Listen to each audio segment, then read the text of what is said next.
wala kang kakayahan, ito ay ipagkakaloob sa iyo ng pamahalaan. Naintindihan mo ba? Matagumpay na nalambat sa bypass operation ang lalaking ito na pinaniniwala ang tulak ng iligal na droga na dayo pa mula Metro Manila.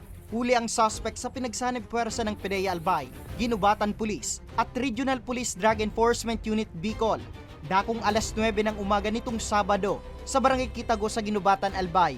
Kinilala ang suspect na si alias Ben, 27 anyos, walang trabaho at residente ng Barangay Rizal sa Del Pilar, Taguig. Napag-alaman ng PDEA Albay na miyembro ito ng Sputnik Gang at isa sa supplier ng iligal na droga sa Albay. Sa operasyon, agad inaresto ang suspect matapos ang transaksyon sa nagsilbing pusher buyer. Nabawi sa kanya ang dalawang malaking plastic sachet na naglalaman ng umano'y shabu na may tinatayang nagkakalaga ng mahigit 1.3 million pesos. Kasunod nito, maigpit ang babala ng PDEA sa mga nagbabalak na magpuslit at magbenta ng iligal na droga sa reyon.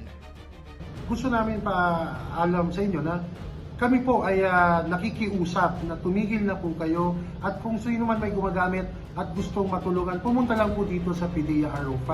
May mga programa po kami na para po matulungan kayo na mabago ang inyong buhay at matulungan rin po kayo na mapaganda ang inyong pong future o hindi lang sa inyo or sa mga kapamilya po ninyo kung may alam po ninyo. At kung ayaw nyo rin po tumigil at magbibigay na lang po kami ng babala sa inyo na eventually po mahuhuli at mahuhuli din po kayo.